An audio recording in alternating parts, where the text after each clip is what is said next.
What's going on, ladies and gentlemen? Welcome back to the Danger Ranger podcast. This is episode 26, and today we're going to talk about Coal Range. So, for those not in the know, Coal Range is the Ranger Assessment and Selection Program's, I guess, Hell Week equivalency. I know the majority of people out there know the Buds and know Hell Week, and this is probably the equivalent of that in RASP in the selection program.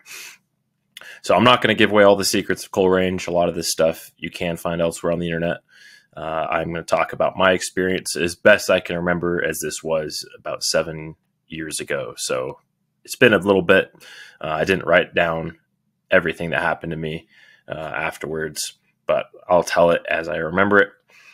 So Coal Range, when I went through RASP, I'm pretty sure that they've changed it now to the third week.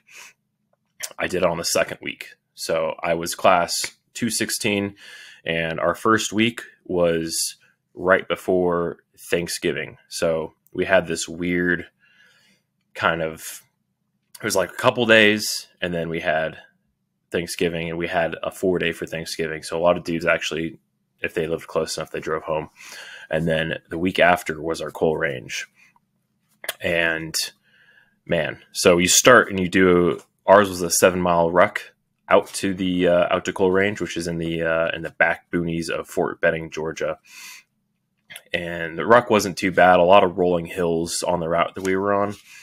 The majority of your RASP timed rucks are done on relatively pretty flat ground on another part of Fort Benning. But this one, you're in the back in the ranges, and there's just these rolling hills that go on for seemingly forever. And did pretty well on the ruck, was pretty chill. You roll into Coal Range, which is off of like a hardball road, and then you take a right and it's on this gravel road, and then you take another right and it turns into a dirt road, and it turns into Coal Range. And there's a sign there with orange diamond, Ranger diamond, that says Coal Range.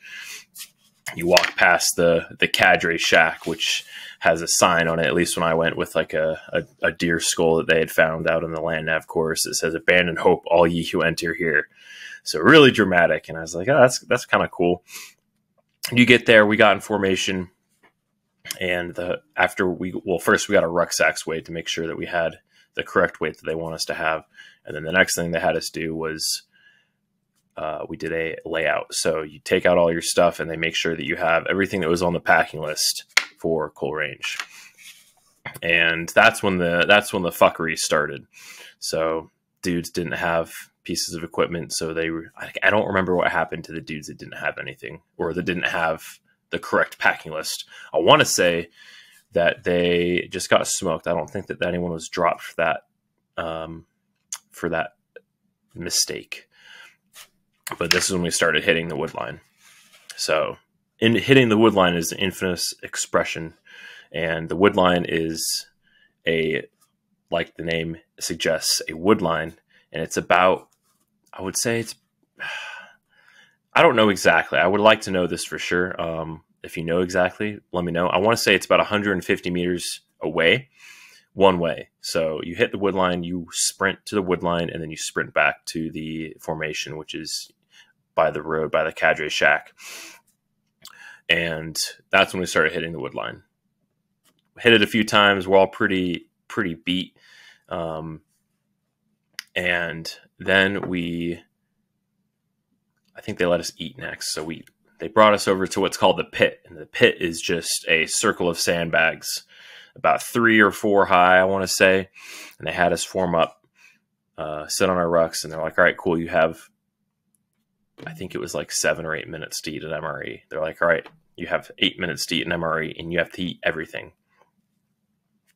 And I did fine. I was all right. I don't remember what I ate, but I remember there was one dude that could not get it down, and he had like the whatever MRE has the au gratin mashed potatoes, and he's trying to get these mashed potatoes down, and he just can't, and he ends up puking over the side of the pit.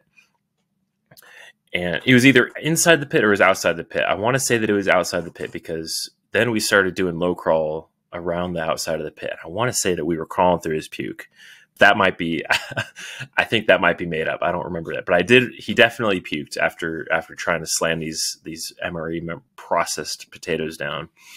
So we started getting fucked with, just around the pit. Like, oh, you have to sprint around the pit. Oh, now you have to crab walk around the pit. There's a bunch of us, it's still like, the middle of the afternoon. I was a winter class, so it wasn't too hot. Fortunately, I went through basic in the summer, and that was pretty warm. But my RASP class was winter. Like I said, it was like the very beginning of December.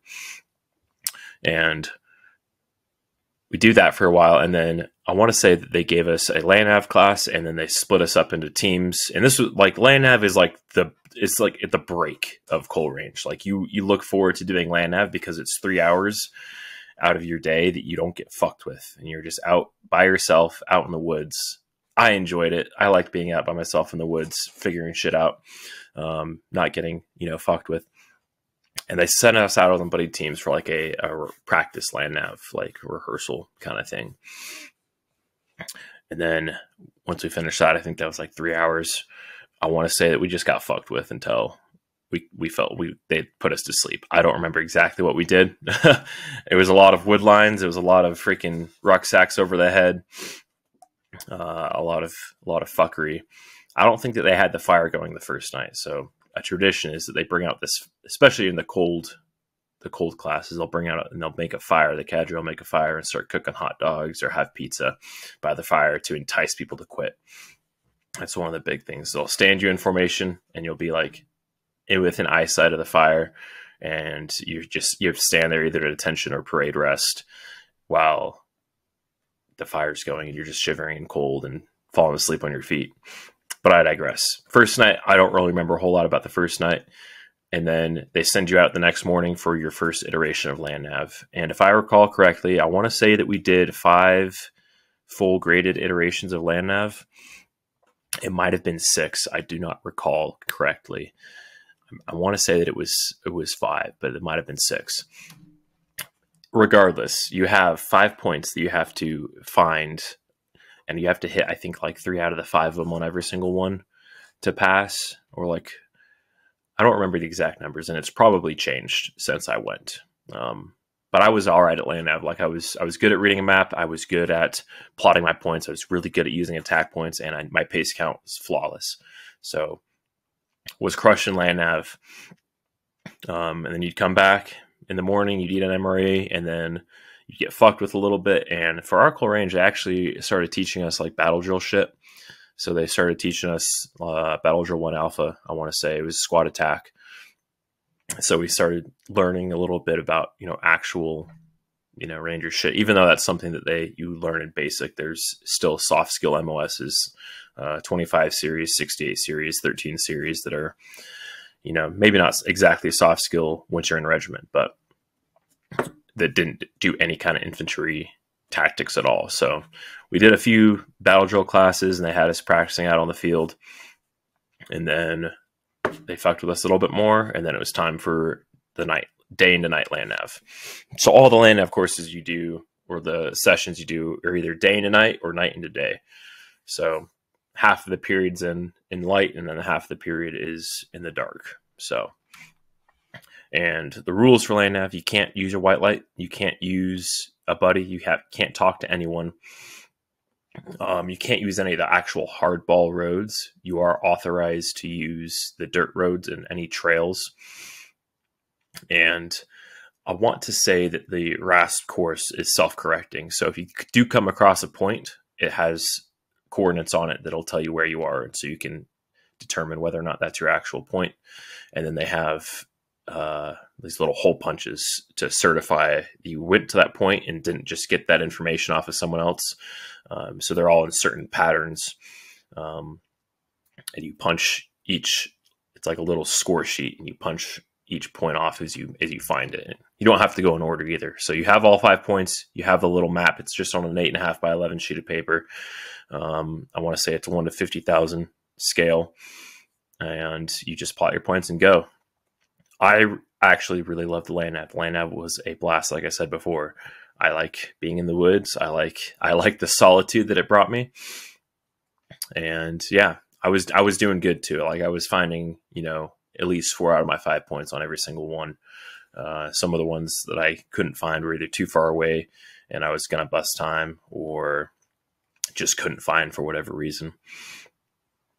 Now the fuck downs at night started getting a little worse. There was one night that I remember one of the cadre came out and he had us doing suicides for God knows how long, just all the way up and down Coal Range.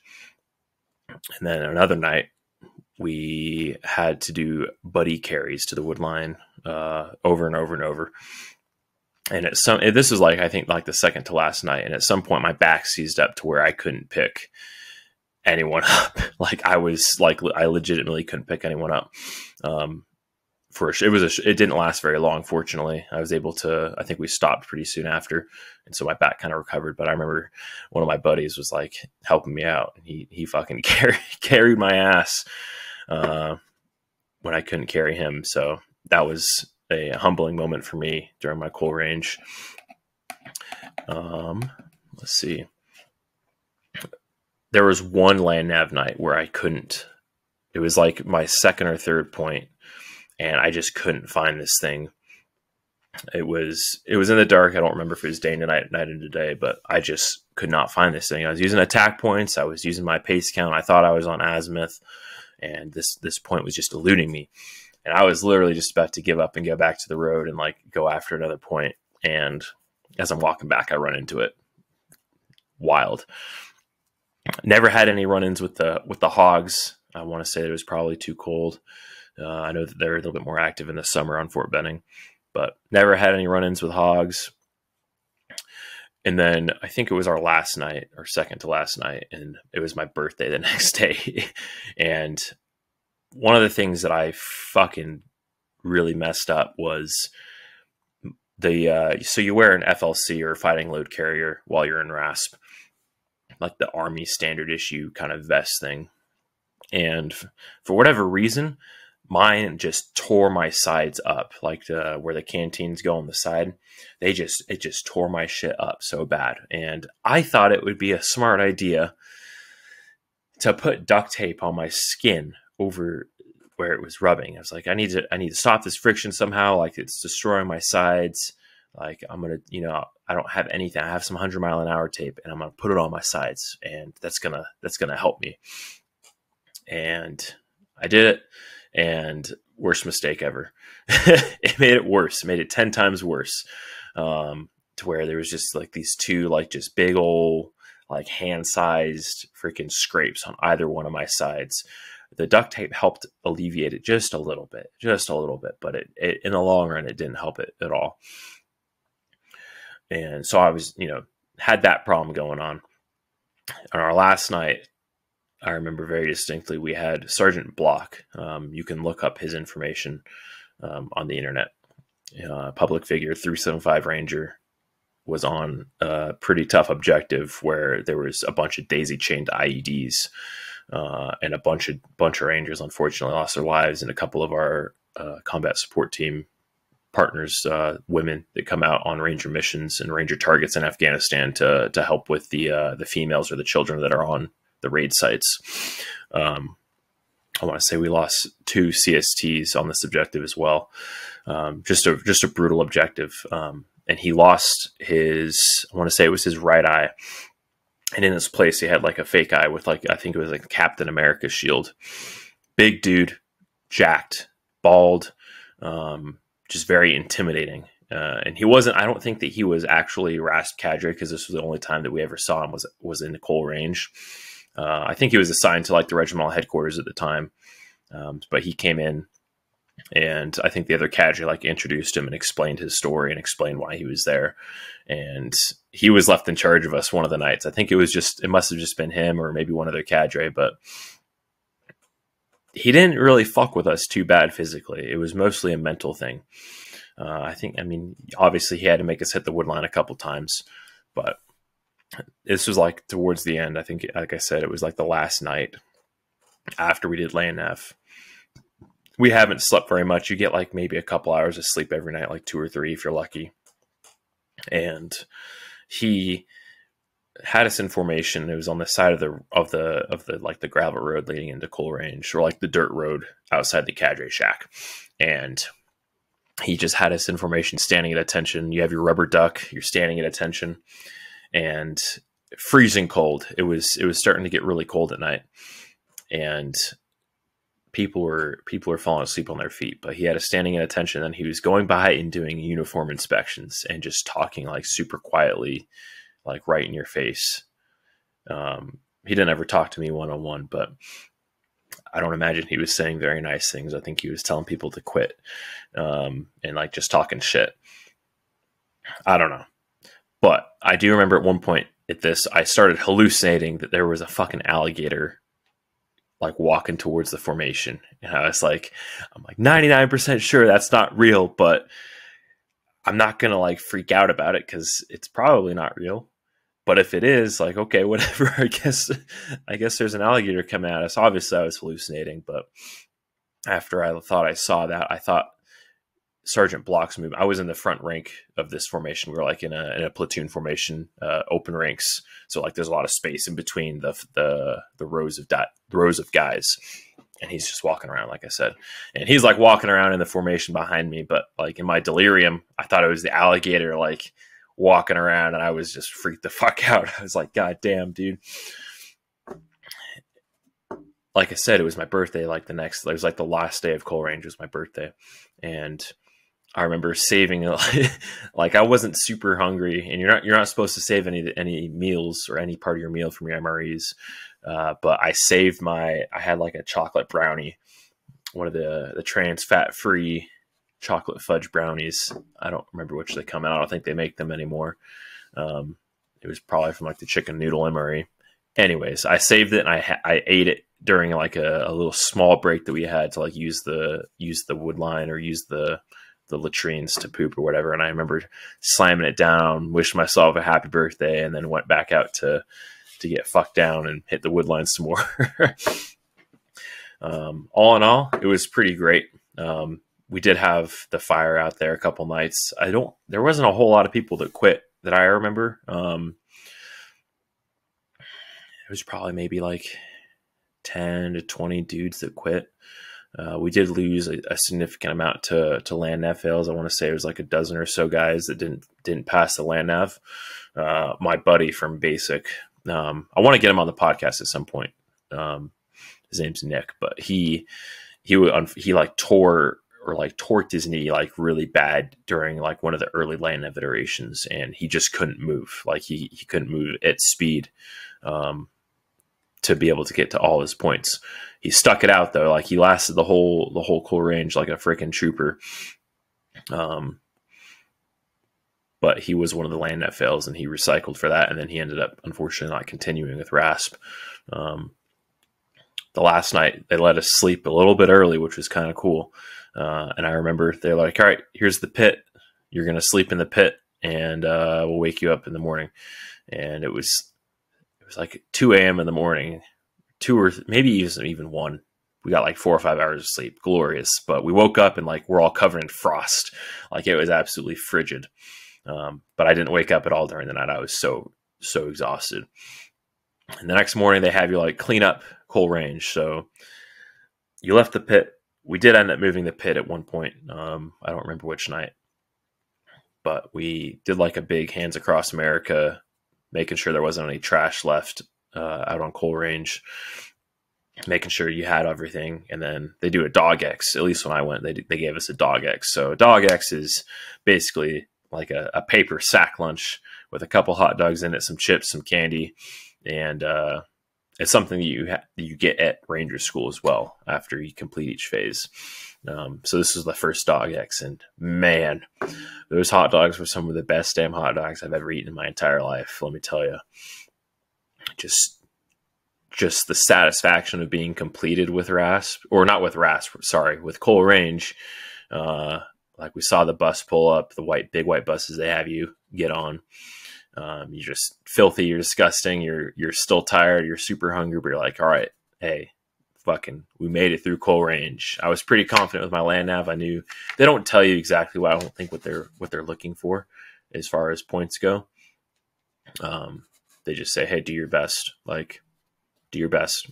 Get as many points as you can every single time, and you'll be fine. I was confident that I passed land nav. Like I said, I'd gotten, at least 3 to 4 points every single time. I think there was a few times that I got 5, but felt really satisfied. I was pretty stoked. You get back, you get showered, you get cleaned up. They come out and they tell people that didn't make it. This is like towards the end of the day. They're like, hey, like these people recycle, like get your shit on, bring it down after dinner. You go to dinner, delicious. They don't give you, they in RASP, they give you freaking time hacks to eat your food in the chow hall. That's like by RASP. And they're like, all right, hey, take your time. Like you guys are the last group of Rangers to come through for that day that were in training. They're like, hey, take your time. Like you're chilling. You guys made it through Coal Range. And then I think they went back to giving us time hacks, but really satisfied that feeling that you get when you do something that's fucking really hard and you get through the other side and not really any worse for wear. My sides were ate the fuck up. I'm going to try and find a picture of my sides because I did take a picture of them. It's a little grainy, but they were destroyed. My back was pretty sore, but made it through. So that's my Coal Range story. Obviously it's going to vary. In the summer months, I know there's like a water trench that you have to hit. So we didn't ever have to hit it. I think it was too cold. And there wasn't any water in it when we were there. So luckily we didn't have to hit it because I feel like a lot of us probably would have gone into hypothermia. But yeah, I know that there's been some dudes asking about Coal Range and what to expect. Like I said, that's probably more than I should have told you just because, the surprise of it is good. But this information can be found elsewhere on the internet, so I don't feel too bad about sharing it.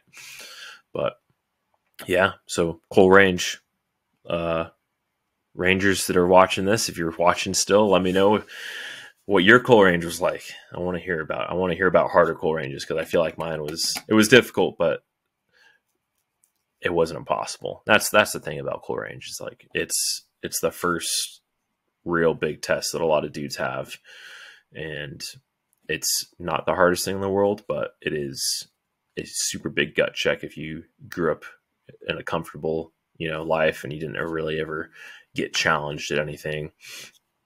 And if you're, it'll challenge you if you're not doing it for the right reasons. So, but that's it. I'm going to catch you all later. We have a lethality video this Friday, and then also we're going to be going live with Shoemate and Joe again.